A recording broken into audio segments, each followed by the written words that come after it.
computer. There we go. So we're now being recorded. So I'll hand over to Lucy, and away you go, Lucy. Thank you. Thank you, Neil. So Neil's going to host my slides for me while I just introduce myself. So I'm Lucy Kenyon. I'm the immediate past president of IOH, and I'm continuing to support Neil in my role as immediate past president. And so I volunteered for this very first session. I've been working at across Derbyshire for the NHS trusts supporting the COVID effort, and so I thought that COVID being very topical, and as the vaccine is being rolled out and there's so much emerging evidence, I thought actually I'll start off with COVID because that's something which we probably all need to know about. I may be able to answer questions that you may have, and I can talk you through the simple way that I have that I have been creating process maps to help support the team to cope with the ever-changing occupational health requirements that have happened as a result of COVID-19. So as I said at the beginning, if you have any specific questions that you would like an answer to, I'm planning to, this session is booked from 8 till 9, and then we've got a space for questions, any other business, or we can carry on doing some stuff till 9:30, depending on what the need is. But this is your session. And so I'm very keen that we make this what you need and that you take away something that you feel is going to be really helpful for you. Okay, so next slide, please, Neil.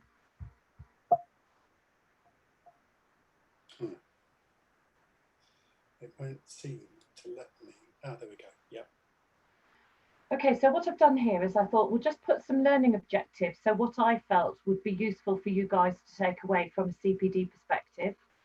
We all have revalidation of one description or another as health professionals, and therefore I thought it would be useful for you to be able to do some cutting and pasting of some of these objectives. And at the end of the session, if you want to talk about how these link into the advanced nurse practitioner standards, as well as the SCUFN standards, we can have a talk about that. I do feel that it's really important that we have realistic and valuable learning of revalidation, that it actually is worthwhile. And then I thought, apart from that, we need to have some practice objectives.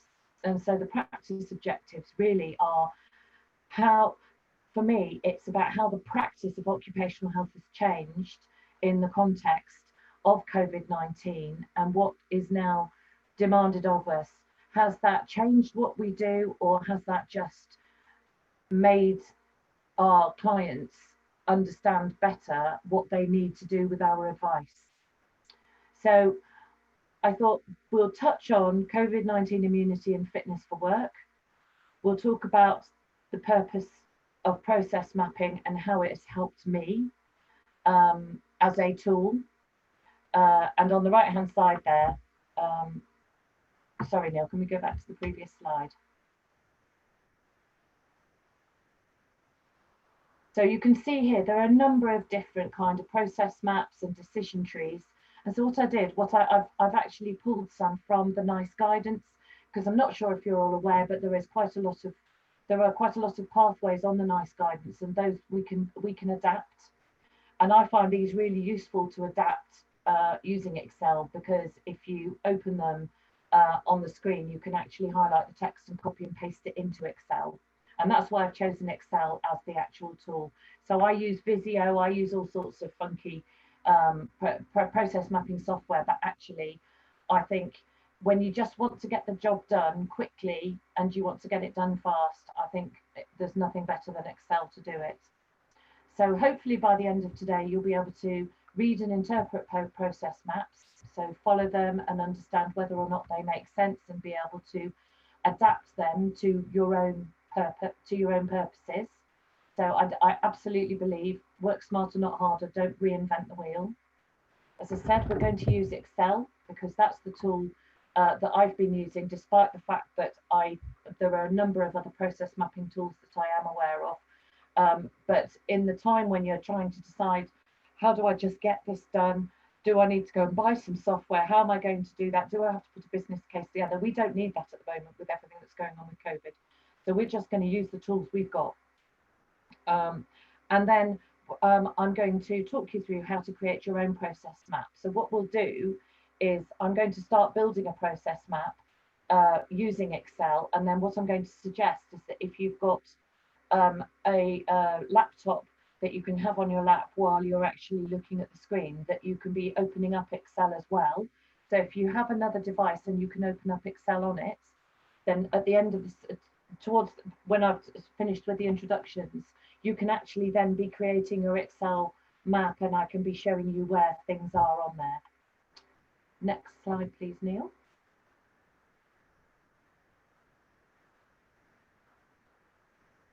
So in terms of our practice objectives, COVID-19 has changed the way that we actually carry out employment health assessment and fitness for work assessment through and management referral, because what we now know is that in the past, where we would have a very short kind of a short health questionnaire, and that would ask people to indicate whether they felt that they had a long-term impairment for which they needed reasonable adjustments.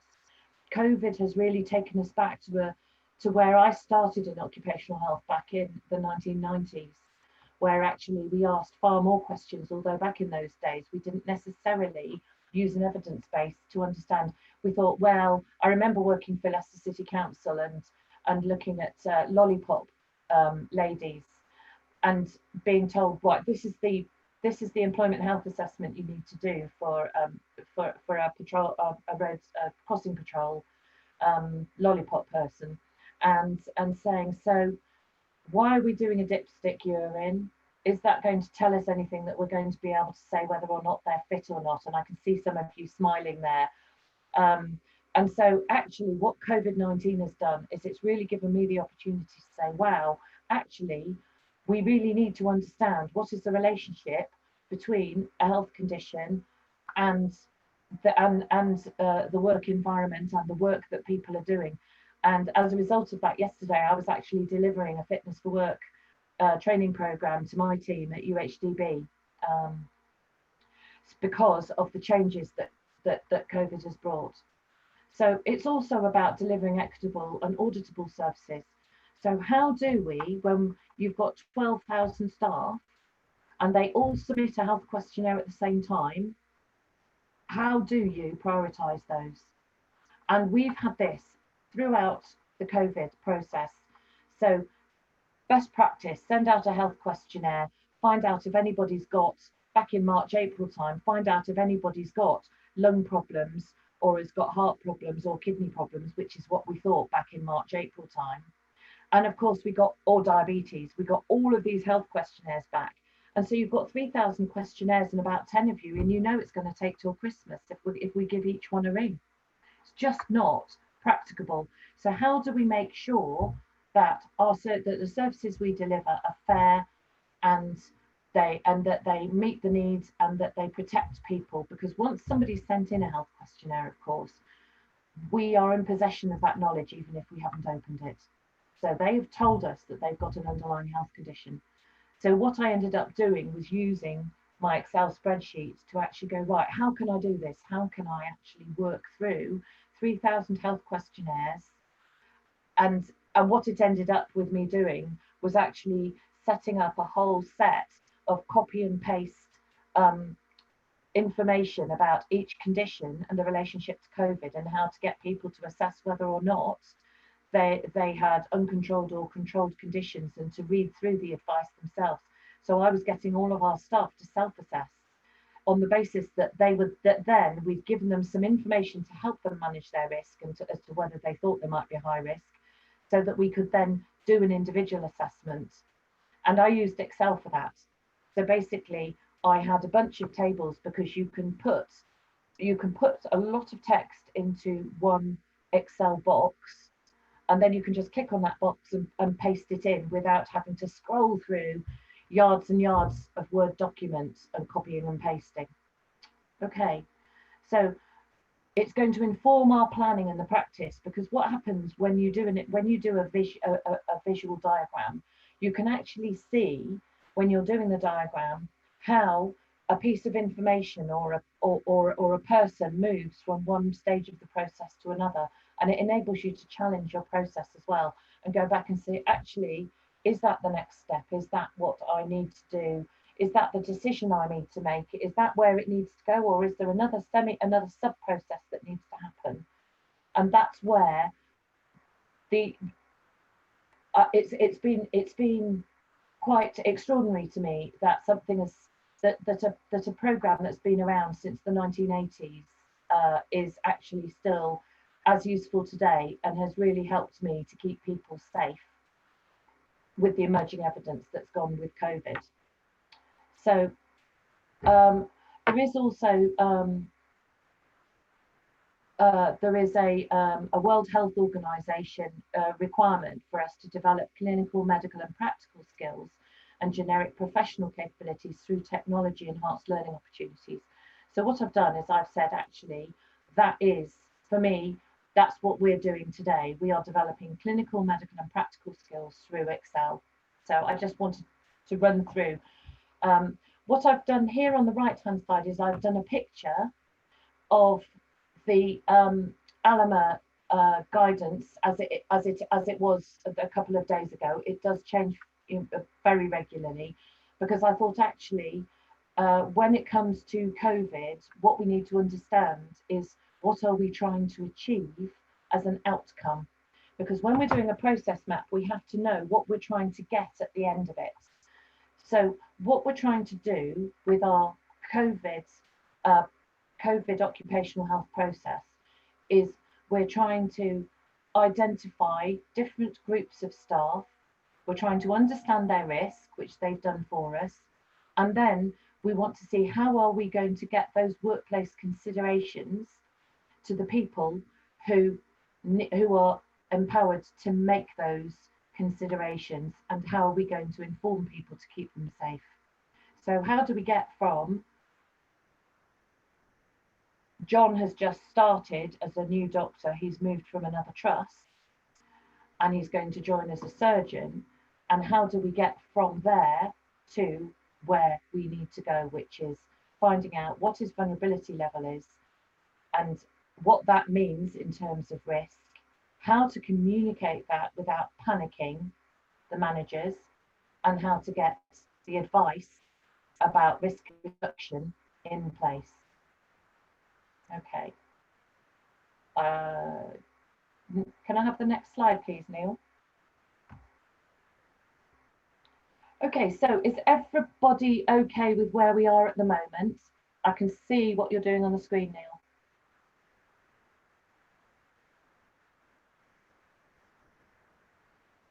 And I can see the Eventbrite.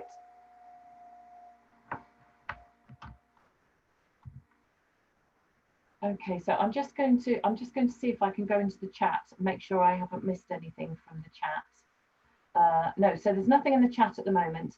For anyone who has joined us since we actually introduced, if you could post any questions that you've got in the chat, that would be really helpful, because then I can make sure that I cover any questions that you do have. Okay. So I thought we need to really think about what is a COVID assessment? What do we understand about COVID, and how are we going to go about implementing that in an organised fashion, and in a way in which we can monitor who's had an assessment, what the outcome of that assessment was, and how we can make sure that those people who haven't responded have actually got the information that they need. So the system that we have used at UHDB has been the ALAMA score. Is everybody familiar with the ALAMA score? Is there anybody who's not familiar with the ALMA score?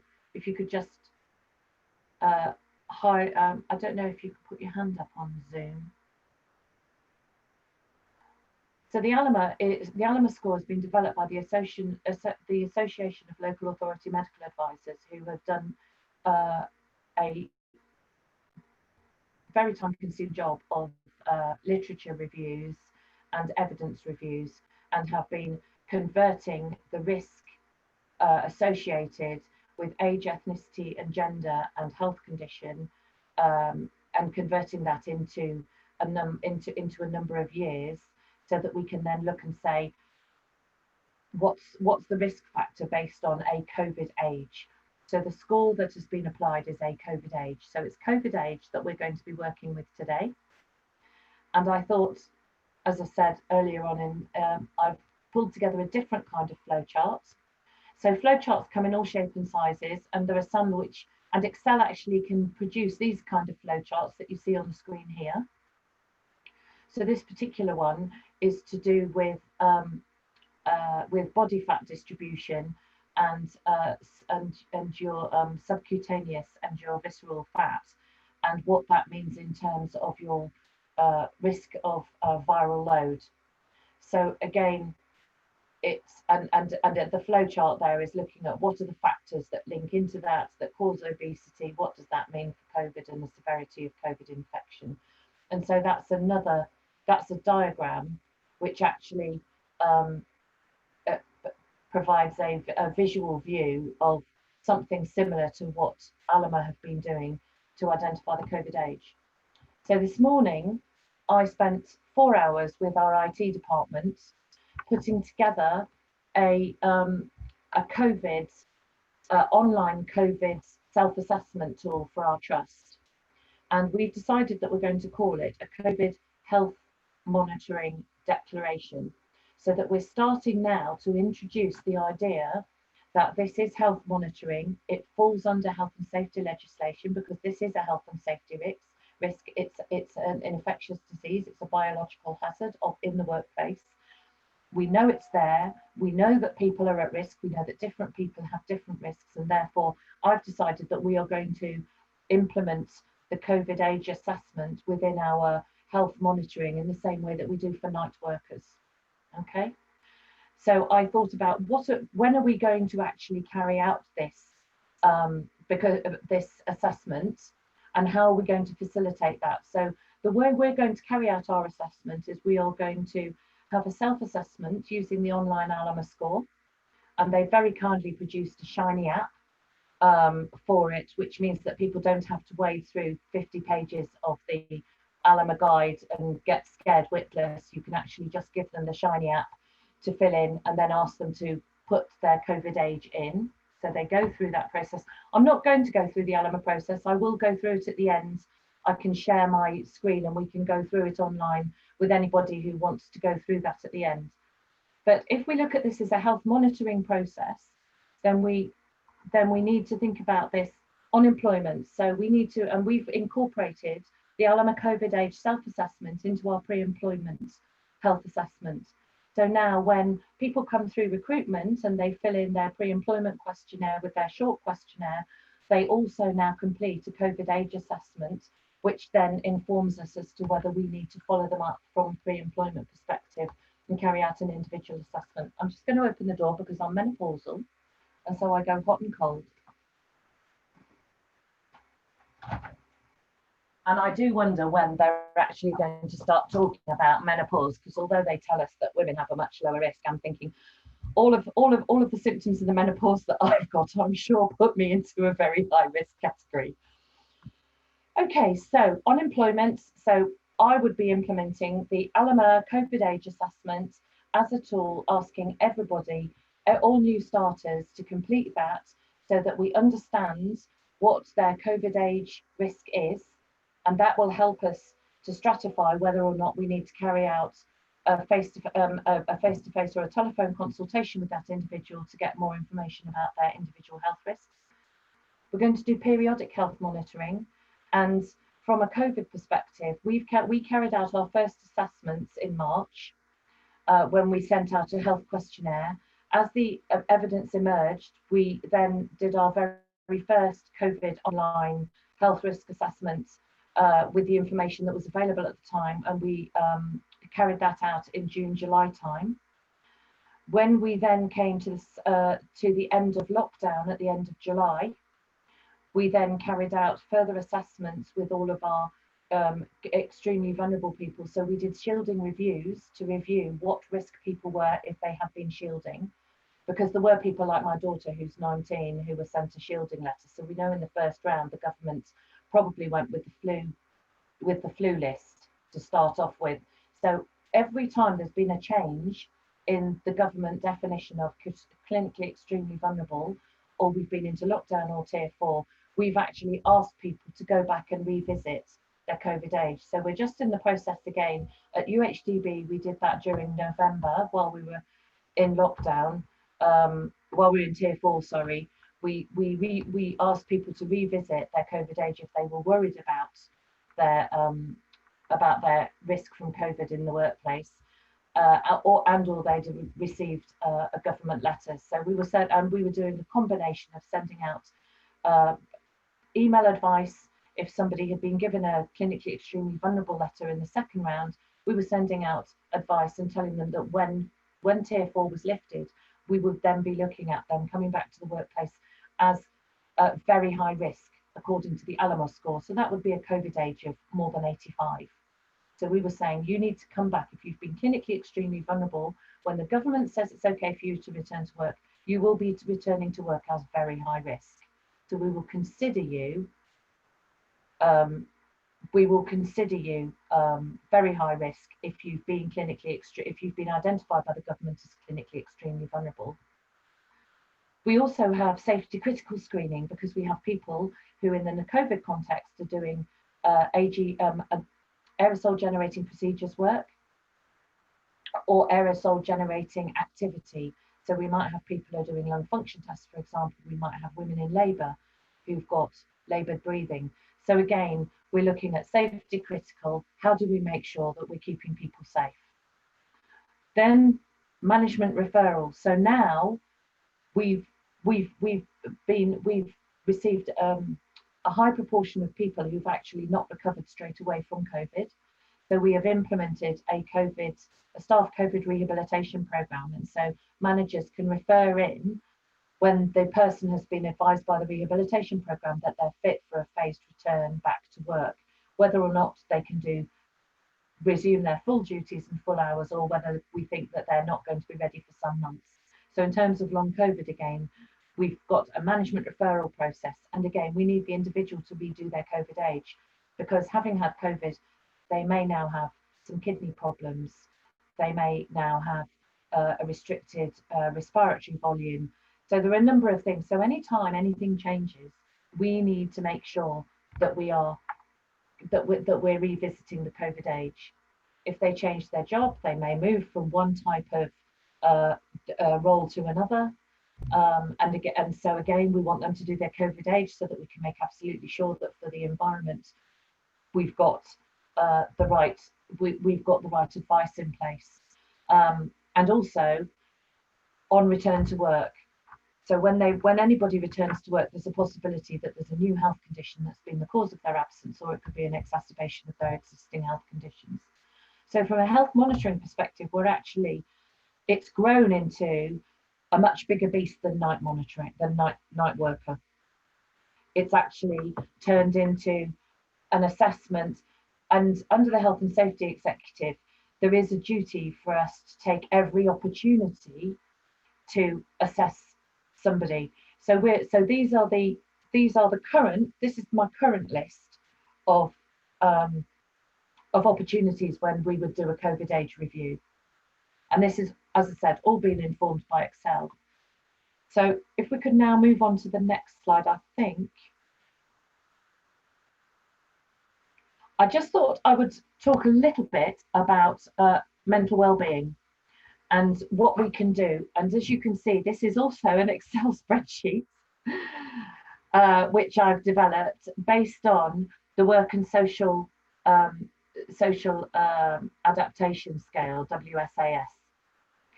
And basically what I've done here is I've used the WSAS criteria. I've created a form so that we can ask people during an assessment how much impact they've got on their work, their home management, social level. So looking at their level impairments in terms of how they feel about work, home management, social leisure activities, and then we can get a score down here. And as you can see, I've used Excel to actually color code each of the scores.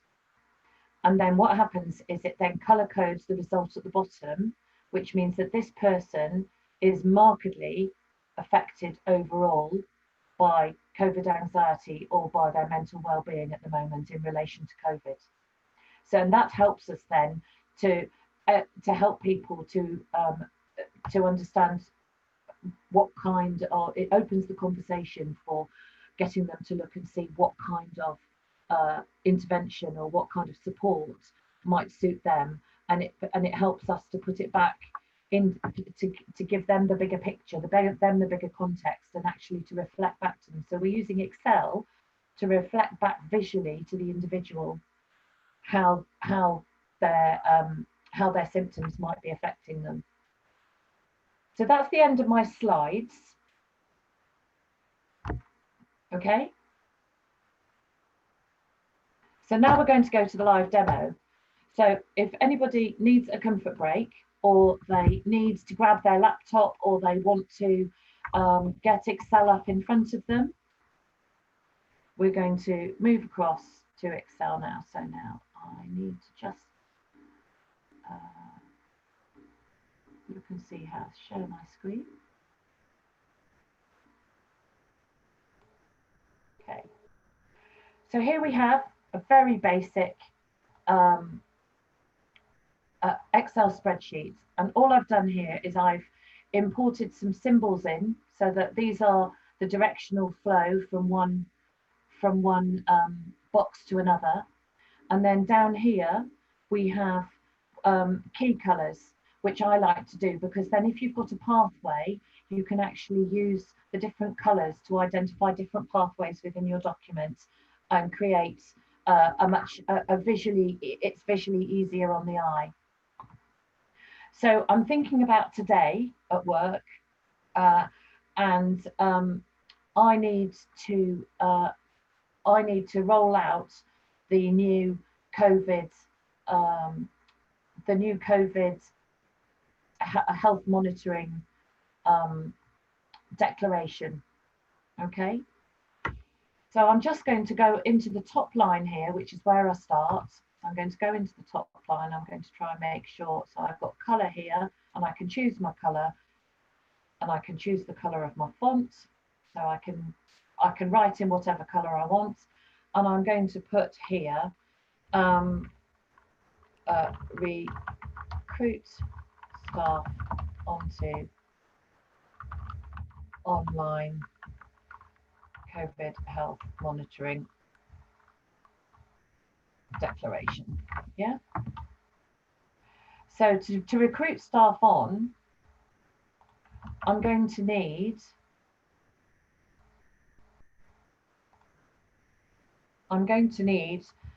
to have some information in order to recruit in. So the information is going to be, so I'm going to have to tell them a bit about what is health monitoring. Yeah. So I'm going to have to tell them about health monitoring, and I also need to import my database, yeah, of staff. So I need to recruit them in. So if I'm going to recruit staff in, how am I going to do that? Oh, and you can centralize here. So you can centralize so that things, I'm a bit OCD like this. I like things to be centralized vertically and horizontally. So I'm going to recruit staff in, and the way I'm going to do that is I'm going to, so it's got to have a benefit for the employee, because otherwise They're not going to do it. We all know how many people don't fill in health questionnaires. We've got people who don't even fill in their vaccine histories when they're coming for a job where they may be exposed to a needle stick injury, and they don't bother to send in their vaccine histories. So there's got to be something in it. So what are the benefits for the employee? So benefits for the employee here, I'm thinking, so lifestyle information. I'm a big proponent of the expert patient program. Yeah, so I'm thinking here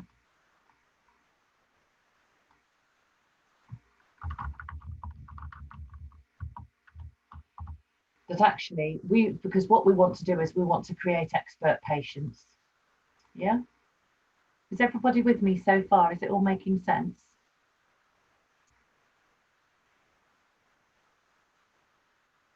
Neil, I'll rely on you to let me know if anything is going on in the background, if anybody needs anything. So actually what we've got now is we've got some different activities going on here already. So my recruit staff onto my COVID health monitoring declaration. I might want to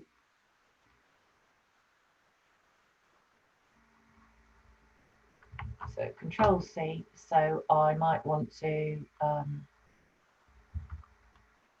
make that a colour which is an admin colour. So I go to my colour and I say, what's my admin colour going to be? So my admin colour, so I'm going to go here, I'm going to type in here admin, so that I now know that it's an admin activity. And so now I'm going to make my border there, I'm going to make that. And can you see it becomes a moving process. So as you develop it, you don't have to have it all set up at the beginning. Excel will let you work with it. So you set yourself up some colours and some symbols, and then like I've done here. And then what you do is you can actually start colour coding different aspects. So recruiting staff, importing the database, I would say that's also an admin activity. And what I've done is at the moment, it remains on the colour you've chosen until you change the colour. So import database, recruit staff.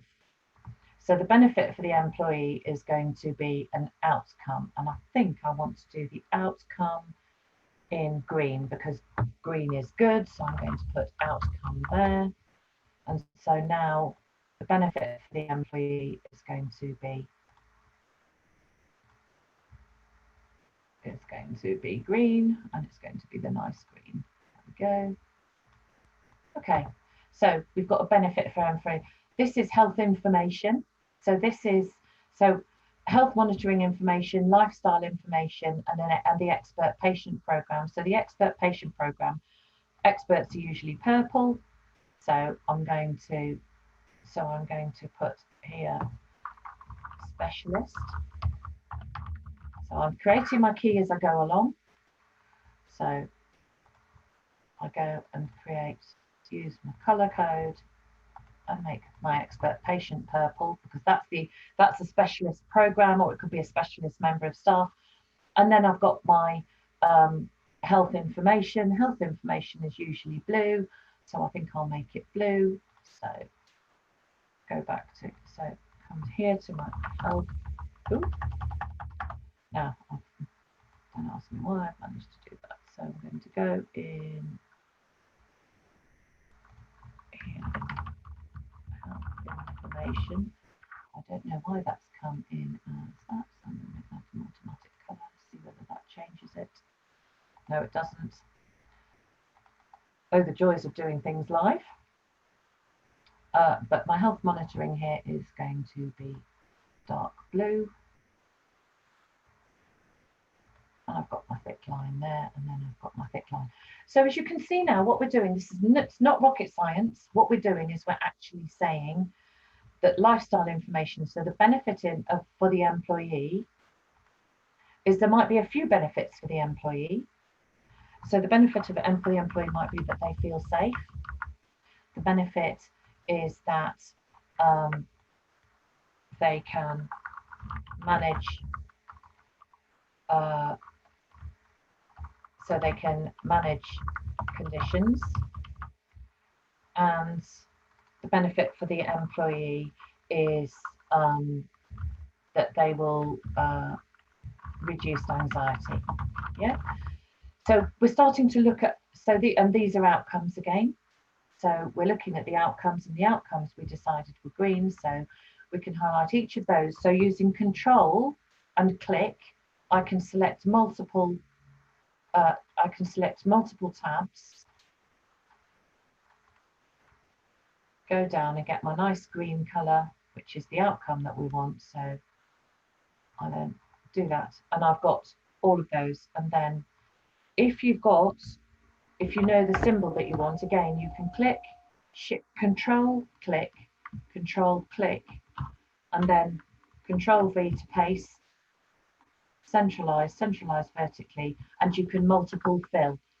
And then you've got, so then we say, okay, so manage conditions, that needs to have some extra space. So what I'm going to do, so I'm going to highlight those, Control X, and I'm going to put them here instead, so that these, so I can move,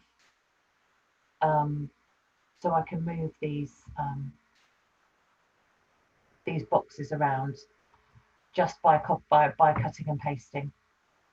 Okay. And then double click on, if you pop your cursor up here, double click, it then makes it the correct width for what you're doing. And then here we've got the benefit for the employee, and we can merge these cells. So you can highlight the cells and you can merge the cells. So that keeps the left hand. So I'm just going to delete that. So benefit for the employee, I'm going to move it over here. I'm going to highlight these cells. I'm going to merge and center. And then I'm going to put my green around it. So now what I've done is I've got an outcome, and I've defined what those outcomes are by using merge. And again, if you click here, if you click on here, you can unmerge your cells as well. If you decided at a later date that you don't want it to look the way it's looking at the moment. And then again, there we have our arrow. So now we've got our benefit for the employee, and we've got reduced anxiety, feel safe, manage conditions. Yeah.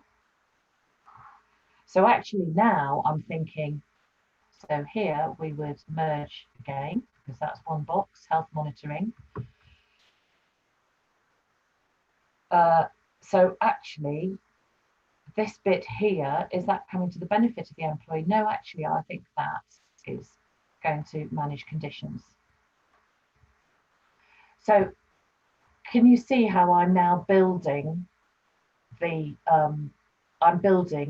flow chart? If I copy this and then I go to an email, for example, so if I go to my emails, and then I can share that screen with you. I'm not sure whether I've shared all of my screens. I'll stop share, and I'm just going to share again. How's everybody doing? Can we have a thumbs up or a thumbs sideways or a thumbs down? Right, we've got some questions as well, Lucy. Okay. So does it matter what version of Excel that you use? No, doesn't. Basically, it doesn't have to be the latest, as far as I'm aware. You should have still the same amount of functionality with most of them. Obviously, you'll get a few more shortcuts and a few more fancy things with the latest versions, but you could use any version. It really doesn't matter. Yeah. Right. How do you get the arrows? Okay. So let's come back here. I've actually changed the way I'm sharing my screen so that I can show you how I can pop things into an email.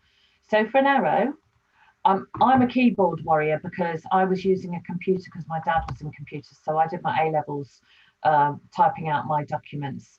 But so I learned to use all the control features. But you can either insert a symbol,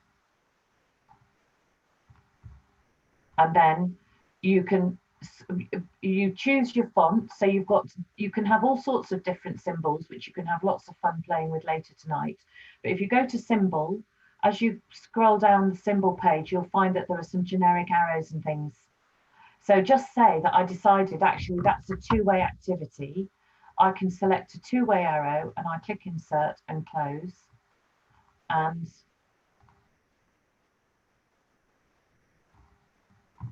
I need to.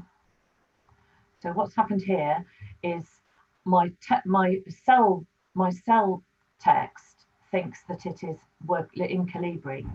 If I go here, can you see I've already preset this part of the document? I've preset it to the symbol font. So I've highlighted these cells and I've called it the symbol font. So now if I go insert symbol and I select the symbol I want and I insert it and I close, you'll find there it is. Yeah. And you can insert all sorts of symbols and pictures and whatever you want into Excel, just the same as you can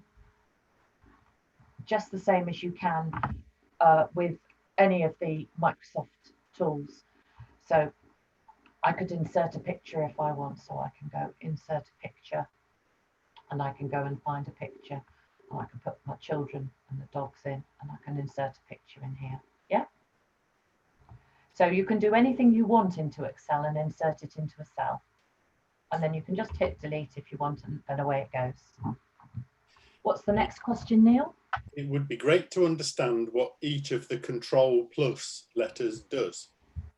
Okay, Neil, can you make a note and I will send a control letter keyboard template out to everybody, because you can actually, you can buy them and print them off so that you can put it over the top of your keyboard, but otherwise I can give you a template which you can then put above your keyboard so that you can see.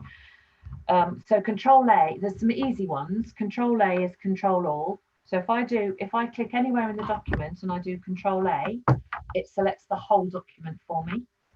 Escape gets me out of there. Okay.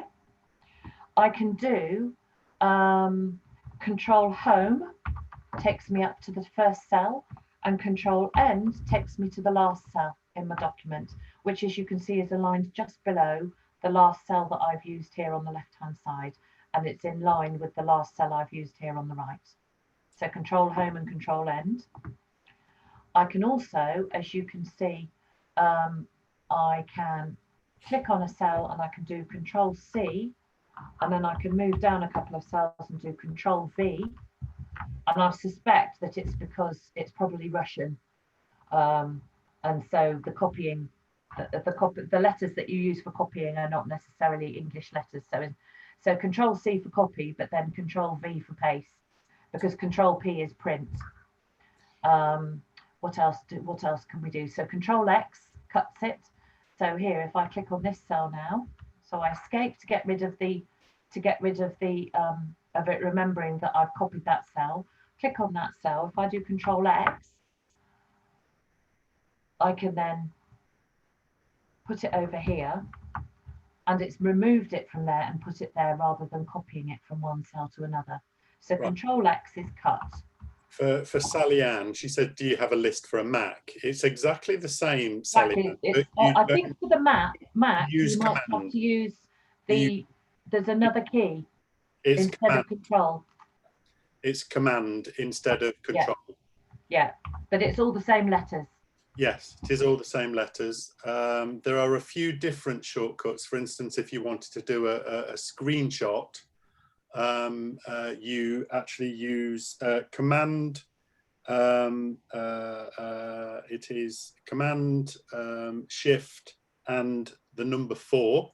And then you get up a little cross and you can highlight the cross and it does a little screenshot for you of wherever you decide to do your screenshot. The other thing you can use for screenshot, I don't know if you can see here, I've got a snipping tool. If you go into the start button here, where you type snip, you can go to the snipping tool and you can add it to your taskbar. So at the moment, I'm using my husband's computer, but he's got snip added to his taskbar, but you can add it and unpin it from the taskbar, and you can have it start up when the computer starts or not start up. So any of your programs, so if, for example, instead here, if I was to write Excel, and then I can look at the Excel app here and I can see whether or not he's got it, again, he's got it on here. So if I right click on here, I can unpin it from the taskbar if I want to. I can also look at all my recent documents. So I'm more than happy if there are people who would like some more guidance on how to use some of the Microsoft tools that are in common use. I'm more than happy to go through and do tips and tricks because I like tech. Yeah, I think this is probably calling for a separate one, actually, Yeah. Lucy. And I think that we could probably do things like use of things like Adobe Spark for doing your videos and health promotion stuff, or if you've got any training that you need to do and you need to send it out to lots of different people. So I can do that with you. So there's lots of different things that we could do. And we could actually set that up as just like a social type thing for people to drop into, rather than doing it as a proper booking. Yeah. And then once it's full, it's full. So yeah, we could certainly do something like that. So yeah, the crib sheet Tracy's asked for, so that would be brilliant.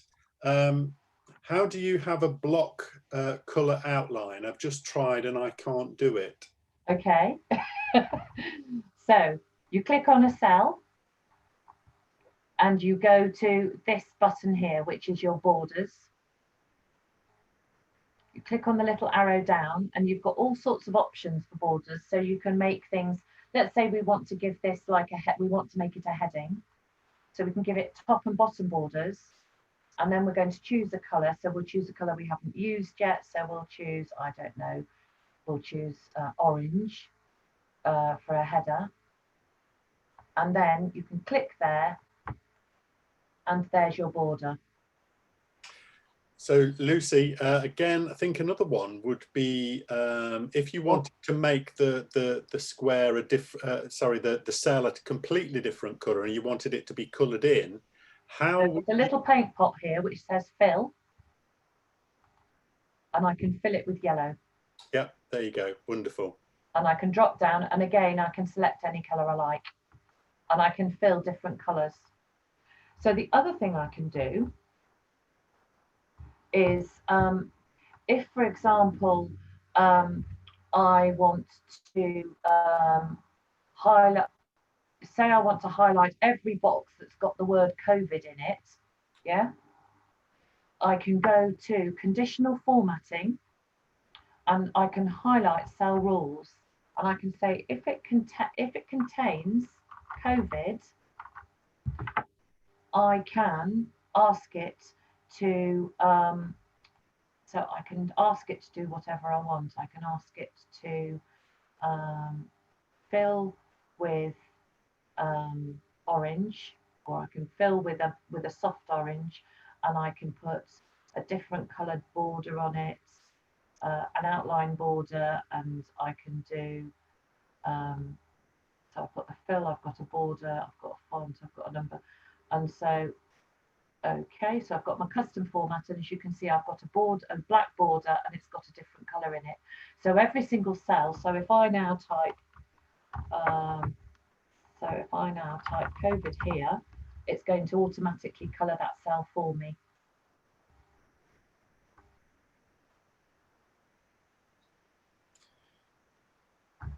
Thank you, Stephanie. She's put some keyboard shortcuts. So there's a link there to the Microsoft site. So if you go into chat, you'll see that there.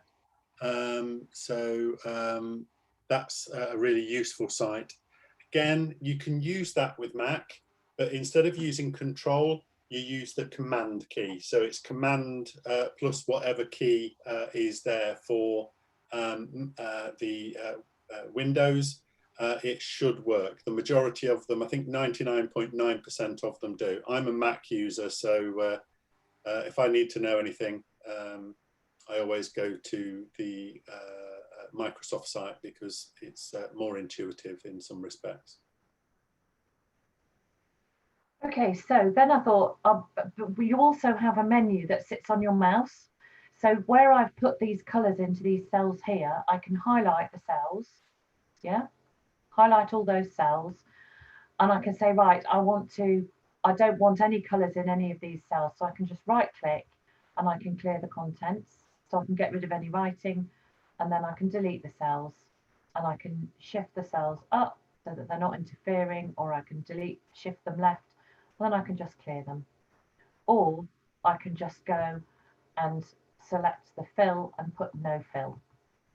Okay, so there's lots of different ways to do things in Excel, and I think that's the nice thing for me, is that Excel isn't making you think, Excel is allowing you to think, and it's allowing you to put your ideas down and then organize them, because it's so easy to move things around, and then you can put your arrows in at the same time as or afterwards.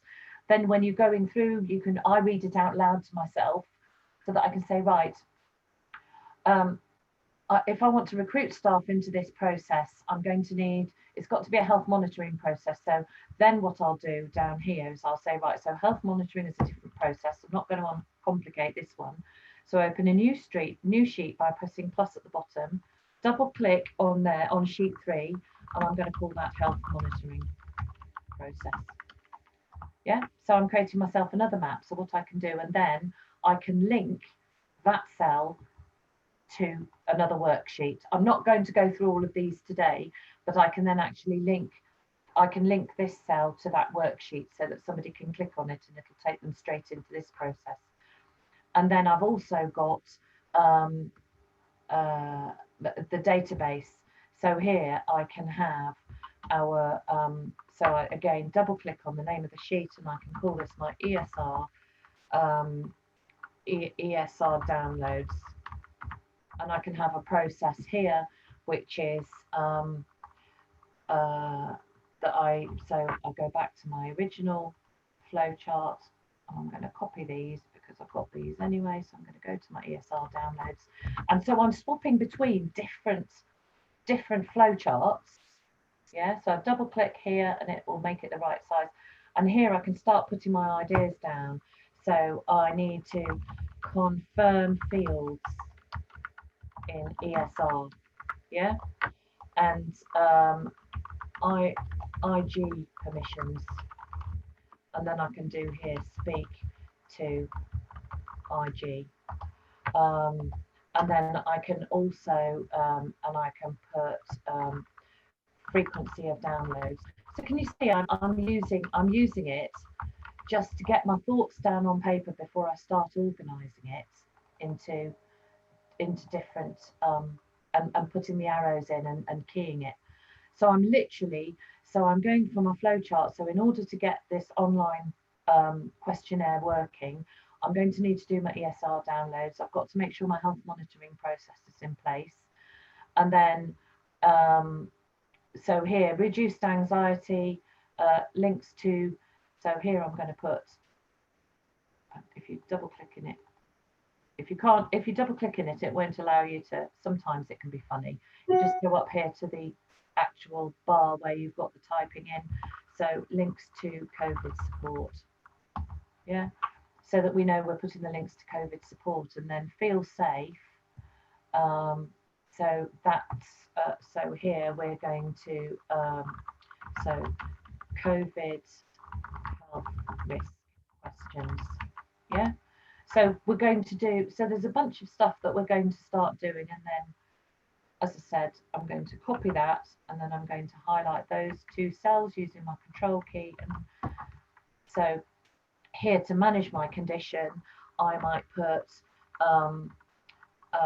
so in my case, I'm doing things like, so I'm going to now go and show you how. So if I go here to my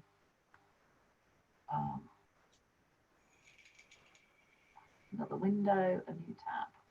Right, so my new tab, and I'm going to go to, so I'm using Alt and Tab. I can tab between the two. So to manage conditions, I want to go to the NHS free health check. I'm going to go to my NHS free health. So I've got an NHS health check. Yes, I'm okay with Google, and then the NHS health check here, which is what I was looking at today. And there's a whole bunch of stuff that I can refer my patients to go and get a free check. And they can go to their GP. There's also one that's done by pharmacists. So I can do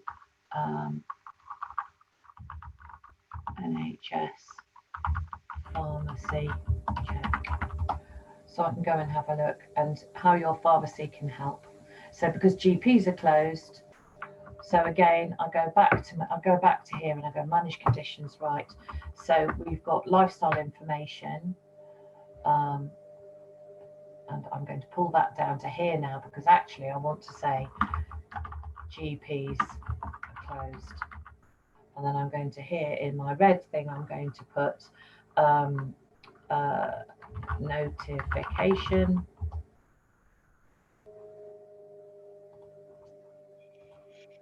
Yeah.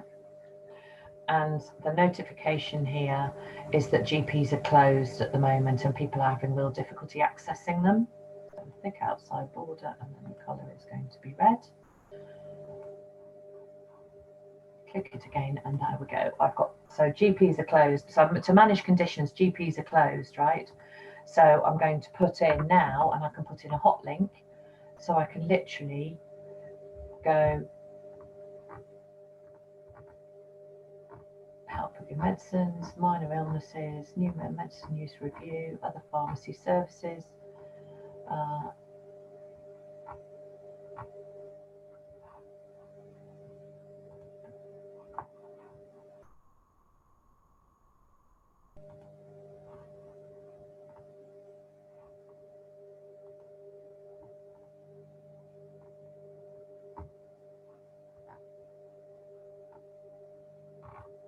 So we can go and we can grab a website here. So we can grab a website and we can put, so I can go pharmacy, pharmacy support. And then now what I can do is I can insert, so I can insert a link here, which is, sorry, I'm using my husband's computer.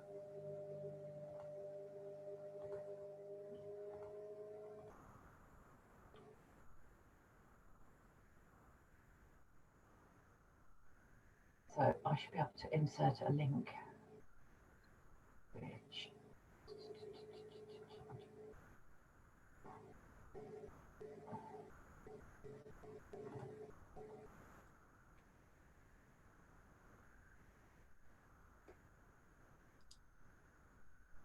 I'm afraid I can't show you how to put a link in because I'm not sure on this version.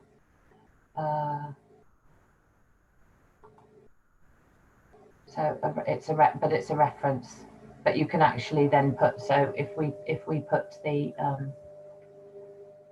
it's probably a function actually, but I can also put the link in there and then it will create, it will pop the link in. Okay, so what we're doing is we're talking about, so we want to do that, so the benefit for the employee, so we're going to have COVID health risk questions. We also need so I'm going to copy that, and then I'm going to say below here, I'm also going to have to give some information about data sharing. So what we're doing here, so, and then I can put a list, so I can put data shared. So the It's what I call the CAEGRA, so the COVID age, ethnicity and gender risk assessment information. So the COVID age, ethnicity and gender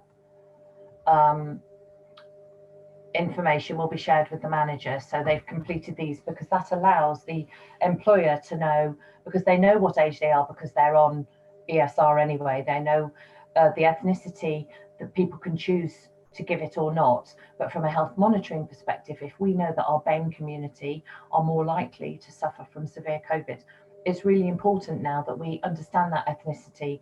And for people like me that choose to put silly things down as ethnicity because I could never see the point in the past, I totally see the point now. Gender, the gender obviously, because we know that men are more at risk, and we also know that transgender people, if they are on hormone replacement therapies, may be at an increased risk of COVID because of the alternative hormones that they're taking, and that might cause an endocrine imbalance. So it's really important that we know age, ethnicity and gender. And so what we've put is, one of our questions is this the gender that you were assigned with at birth? So that, again, we've then got some additional information which says, please speak to your endocrinologist because the level of male or female hormone may alter your fat distribution and affect your viral load. So there's a bunch of stuff that we put in there, but it's important that they know what we're sharing.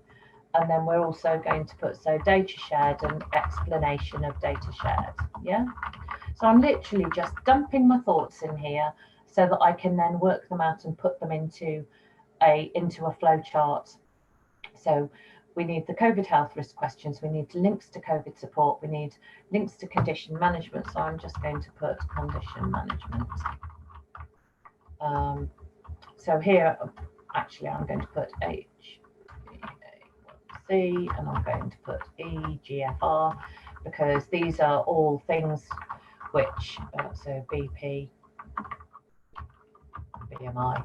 So all of these things are important for people. And then from a health monitoring perspective, as an occupational health department, I'm looking at, do we want to offer any staff who do not get regular monitoring because of the shutdown at their own trusts, do we want actually to offer staff the opportunity to have their HbA1c checked at the appropriate intervals to make sure that they've got their diabetes under control? Do we want to make sure that the EGFR is in the normal limits? At my trust, we're also doing vitamin D tests for anybody who has got symptoms of unexplained bone pain, fatigue, or low mood. And I'm actually going to be collating those results, because what we found with the first 100 that we did, so people who reported symptoms and requested a vitamin D blood test, 76% had some kind of underlying pathology or abnormal results. So whether it was a low vitamin D level, we also picked up some pre-symptomatic chronic kidney disease, and we also picked up a couple of abnormal liver function results, and we picked up one hematological abnormal results. So actually, I'm really proud of that, of our trust for actually going with me and agreeing to provide those vitamin D tests on the basis of symptom reporting.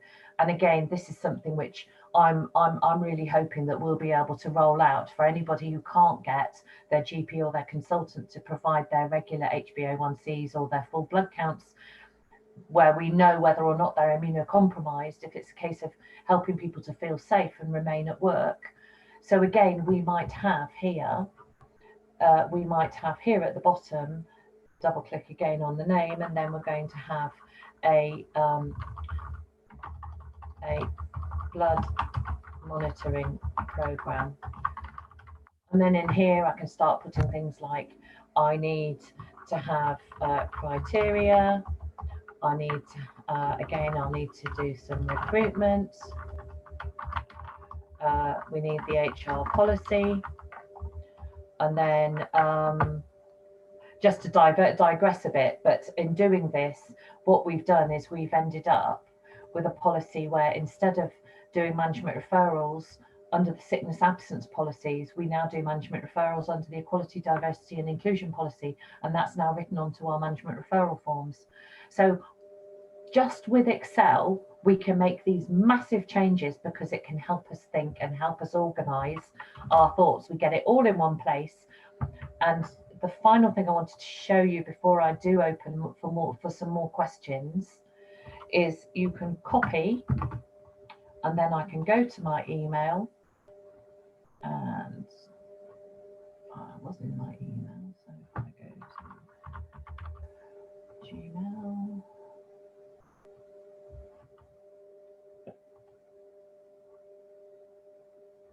so here if I go to my mail, so and then I can do a new mail, so compose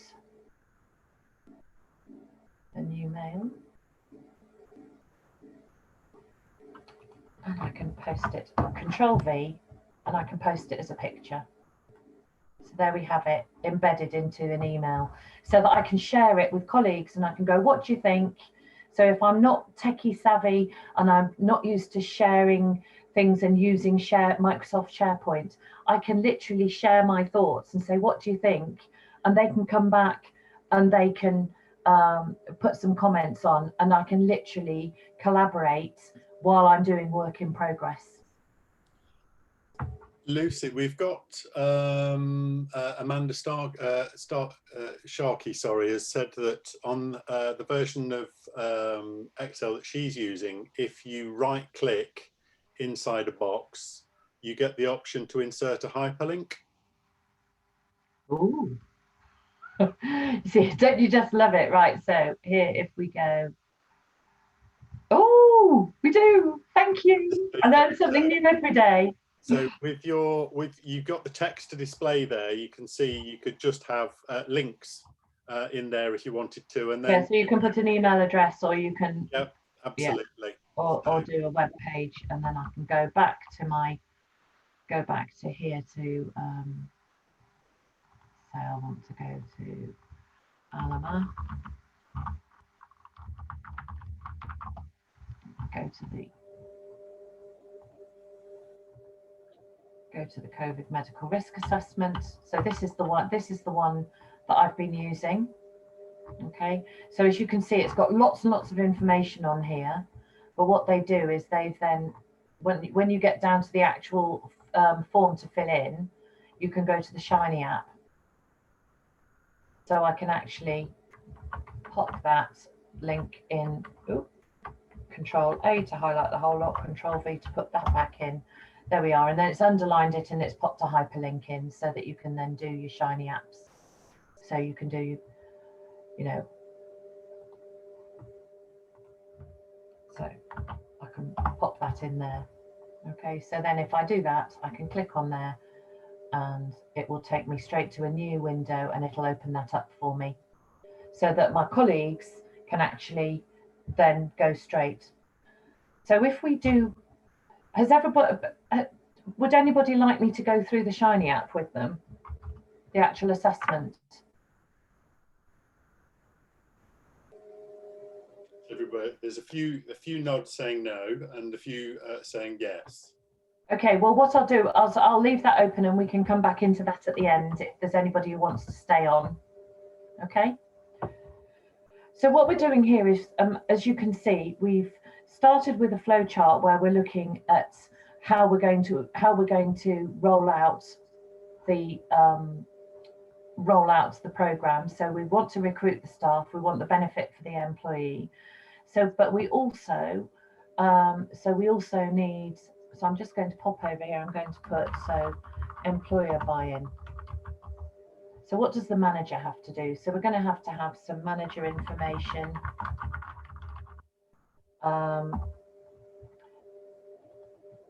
We're going to have, so there's going to be some responsibilities there. So employer buy-in, that comes, so what does the employer or the manager need to do? The employer needs to see a business benefit.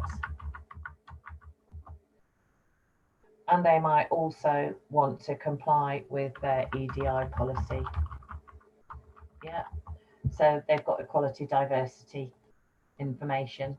So we're starting to build some more things here. And then, so we've got the data shared here that's going to happen. And then we're going to go into, so we want to recruit the staff. So then we need to distribute the link. So if we distribute the link, where are they going to send it back to? So we need a dedicated email address for responses.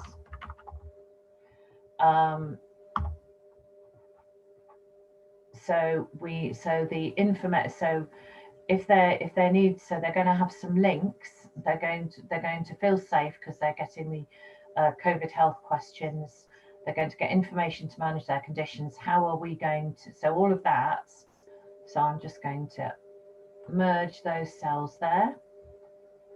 So again, just go back to merge and center and then put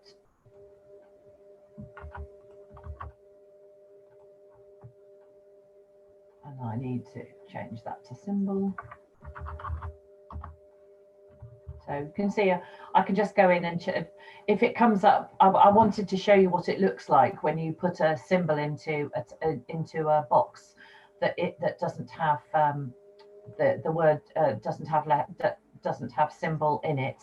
It will show up as whatever Calibri knows as the arrow to be in its wingdings.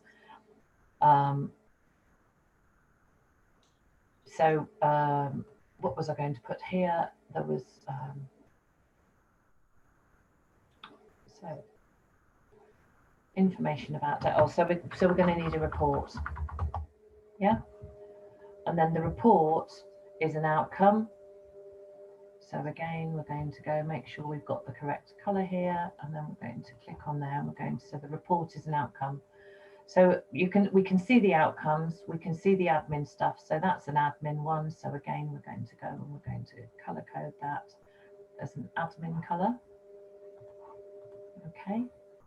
If you've got any final questions, guys, because I'm conscious of the time, if you can type them into the chat box, that would be very much appreciated.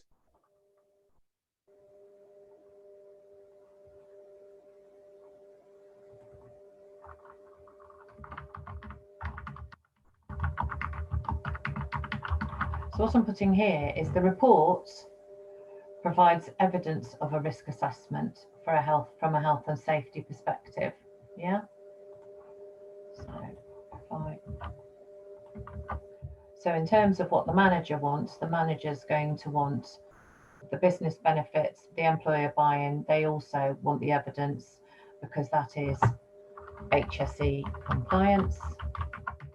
And so the HSE compliance is a notification. So we're going to do the HSE compliance and make that one red.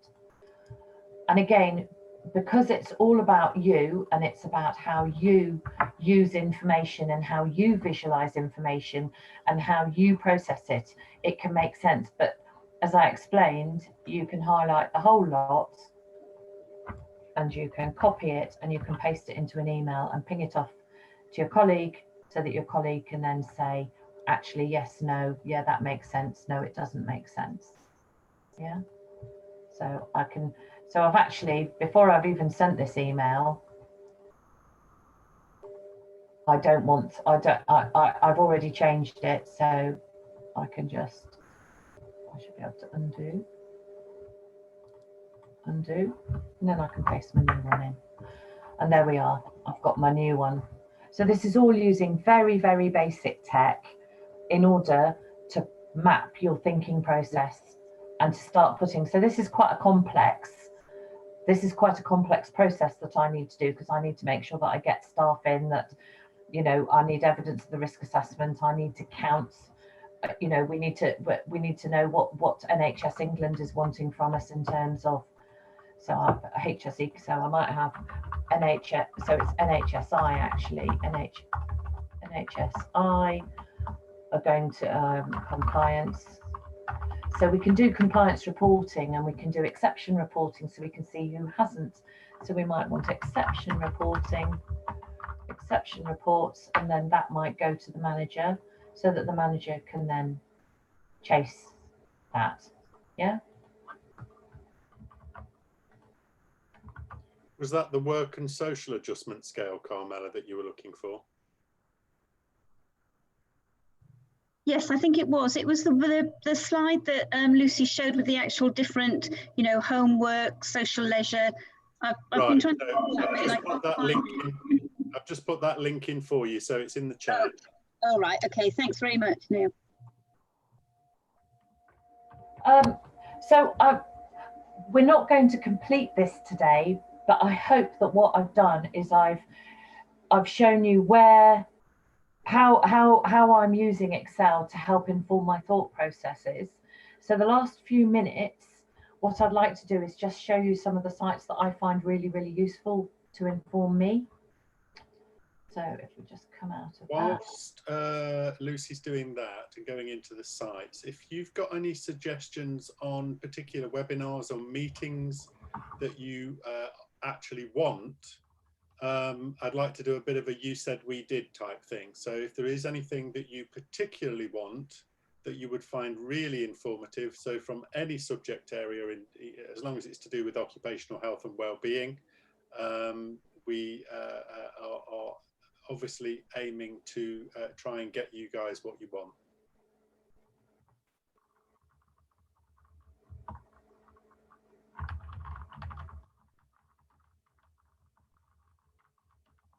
I thought what I'd do is show you some of the sites that I'm regularly using. So I don't know whether you're aware, but when you've got sites, I'm constantly going to this because I'm constantly checking to make sure that the advice hasn't changed. So the definition of the clinically extremely vulnerable groups are here. So if you find a website and you want to make sure that it doesn't go missing off your browser, if you right click on the top here, you can pin it. And what it does is it makes it smaller and pins it so that it's always there at the top of your browser. So patient.info, again, this is a fantastic resource which is approved by the NHS for use, and there's a professional community here as well, and it's also got medical calculators so that you can actually have a look. Medical calculators that you might want to use to support your assessments that you're doing. And what I tend to do is I'll do a patient health questionnaire. So I'll complete it with the individual. I'll ask them the questions. This is actually a really useful tool to use, like Lucy said, while the patient's actually in the room with you. Yeah, because you can ask the questions. So this actually now is scored. So I've got a score of 15 out of 27. Now what I can do is I can now go File, Print, and I can print to PDF, and it will show you what it's going to print. And I can just print the pages that I want, or I can print the whole thing. And as you can see, it's in bold, or the answers are all there in bold, and the score is there. And I can save that as a PDF. There is also, and I can put here surname, initial. I can save it to my downloads. Look, surname, initial, PHQ9, and then the date. There is actually a version of this on the NHS as well, where you can do the PHQ9 and GAD. And it actually, depending on the score that they get, will print out or provide apps or signpost people to various different sites as well, to actually get some help online. So there are other versions of this as well. So you know, have a look around and see what you can find. There is an awful lot of stuff that obviously, because we've been used to being working in departments for so long, where we've got paper forms and what have you, you can actually do this online with your patient either in the room or certainly by sharing the screen if you're doing any video or anything like that. So there is a different way of doing things in terms of doing the assessments online if you're doing them. And it's a really useful tool, isn't it, in order to be able to sometimes to get the patient to understand that, you know, they may have a condition that they've not really thought about or not really even acknowledged. So these are all useful tools.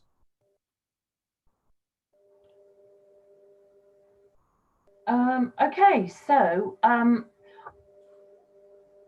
you should all have my contact details. You can get hold of me through IOH Facebook. So I now have a professional profile on Facebook because my alter ego is very political. So I have a pseudonym, but you should now be able to, you can connect in with me on Facebook. As a trust at UHDB, we are using Facebook. So we've got a shielding support group and I support the staff alongside one of our HR business partners. So I actually provide support for our shielding staff on our trust Facebook. We have a separate private group for our shielding staff, and so that works really well.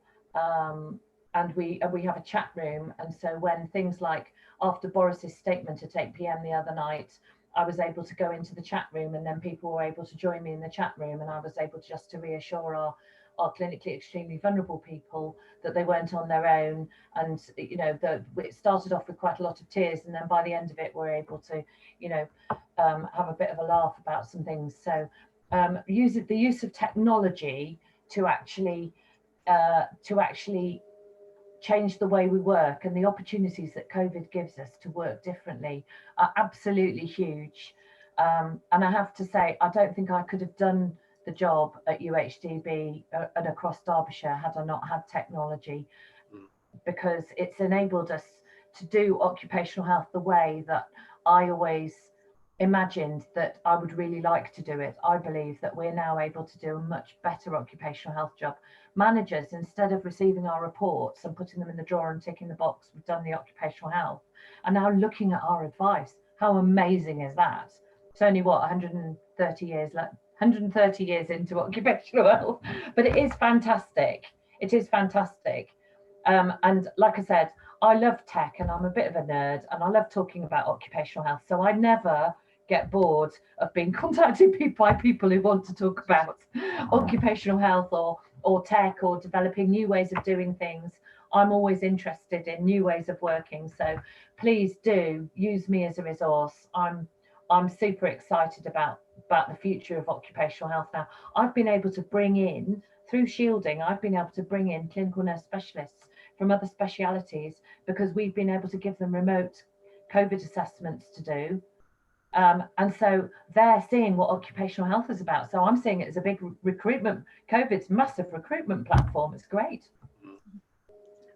In terms of the technology as well, one of the lectures that I did just before Christmas on a module that I run for long-term conditions was about artificial intelligence and the use in managing long-term conditions. I don't know whether people have got Apple Watches and things like that. That's just the very beginning. There's lots of tech that's actually being looked at right now that would be able to do so much more in terms of supporting patients with long-term conditions. So there's some really exciting stuff coming up in the next, I would say, 3 to 5 years. Your Apple Watch can do an ECG and send the report over to your GP. It can do your oxygen saturation monitoring for people that have got breathing difficulties that are suffering from long COVID and things like that. So, it really is very, very useful stuff.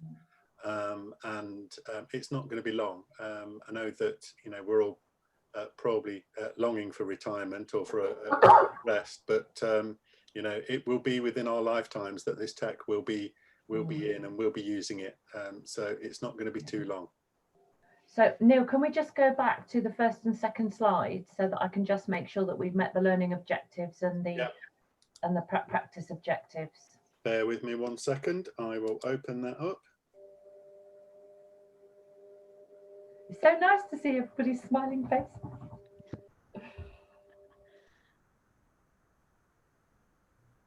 going to have to shoot, but Lucy, Neil, that was great. Thank you very much. You're a mind of information, aren't you, Lucy? I told you I was a nerd. Say that if you ever want to chat. But thank you very much. Really appreciate it. Have a good evening. Pleasure. You might be a nerd. You might be a nerd, Lucy, but you're our nerd.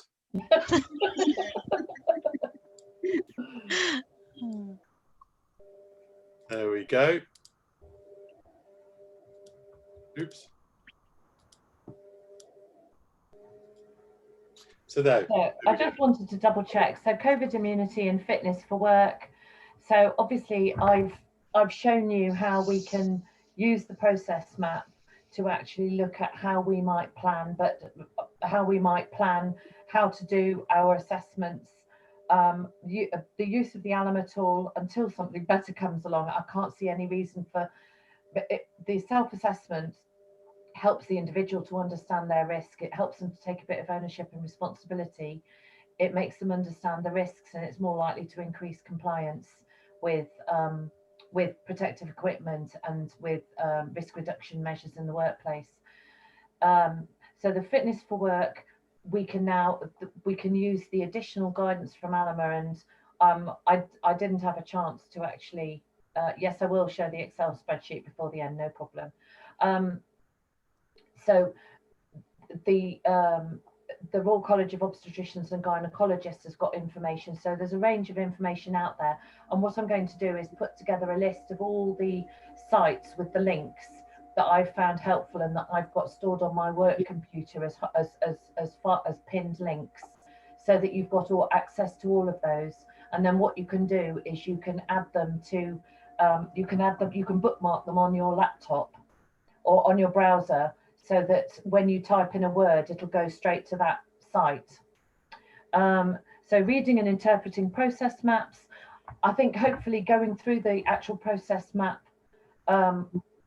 itself helps you to understand how you can make it move, and how you can move things around, and you can check that the process is robust, and you can add things in, move things around, and how Excel makes that really easy. So instead of using some of the other software, which then realigns lines and boxes and things cross over each other, with Excel, it just, for me, it helps keep it really simple, and you have to move things and create space, and then, you know, put things in, and you can merge cells, you can split cells, you can unmerge cells. So there's lots of things that you can do to make it readable. And hopefully you will be able to look at creating your own process maps. My ideal scenario would be that some of you connect in together, and actually you do this together and you work together, and you know, maybe you could help us to build a bunch of process maps. Like we've got the nice pathways, maybe we can have some IOH pathways moving forward, which we can have on our website, so that we can share all of these pathways and help our colleagues and not reinvent the wheel. And then you can put that in as your, you know, we can post about it on our OH Today magazine. You know, you can get published, and we'll have a fantastic resource. So in terms of the practice objectives, hopefully you've seen how this enables us to look at all aspects of the individual and the manager as they're going through, and it enables us to put down all the things that we think are going to motivate the manager, what's important to the manager, what's important to the individual, what's going to engage them. So it's a bit of marketing. So it's about, it's bringing in all of, really, it's like being a black belt in Sigma, because this is lean. This is a lean process that we're looking at putting together. A lean process, which is a simple pathway that takes people from A to B, and make sure that we do that safely. So it's really about becoming, you know, lean occupational health practitioners, if you like. Maybe we can have our own occupational health lean process sort of pathway. Maybe that's something that, Neil, we can think about. Absolutely, yes. In terms of a tone. So I will now go back to the Excel spreadsheet, and maybe we will get the feedback and then see what other session people want us to do. We've got one idea of I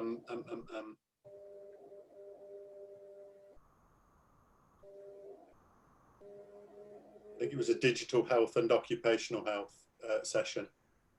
Absolutely fine, yeah. We can look at things like cohort as well, can't we? Yeah, absolutely. So are there any specific questions about the spreadsheet that people wanted to have a look at? So what I'm happy to do as well is I'm happy to share this so that you've got something to start from.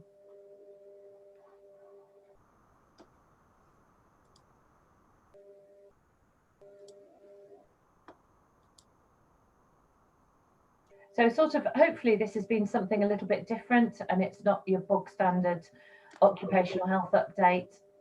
Hopefully it's tools and tips and tricks which will make your lives easier and enable you to focus your energies on your clinical expertise rather than you know, being frustrated and slowed down by systems and procedures. So my hope for today was that I would help to make your professional lives easier, especially during this you know, the next couple of years, which are going to be real challenges for us. I can't see the tsunamis stopping anytime soon. And it's felt like tsunamis to me.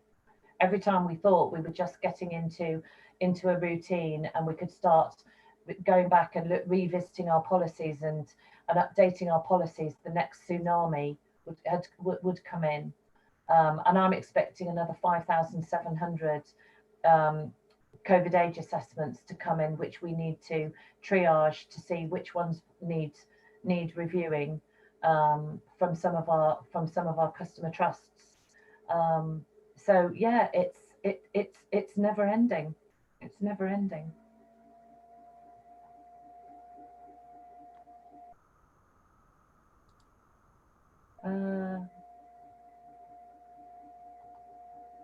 There we go. Okay. So, thank you ever so much, everybody. Yeah, it's been an absolute pleasure, Lucy. So thank you so much for sharing your words of wisdom with us. I think if you haven't already joined, please could I encourage you to do so. For the price of a few cups of coffee, you can see that we can really offer some outstanding value over the next few months of 2021 in order to give you some really good CPD. So the next one is in a couple of weeks' time. I think it's on Wednesday week. I'm doing the critical reflection session, so turning failure into success. But it's not just about failure into success. It's about learning from doing some real critical reflection. So hopefully you'll find that of benefit as well. And thank you very much, guys, for joining us. We're nothing without you. So obviously, please give us some feedback on the pages in the Facebook group, so either UK OHP and also on the IOH webpage. That would be brilliant. And we look forward to seeing you soon. Great. Thank you. Lovely to see you. Bye, Jan. Bye, Marissa. Thank you very much. Lovely to see Bye, you. everybody. Thank you. Bye-bye. Bye-bye. Bye. Safe and well, everyone. Yeah, you too. Bye-bye.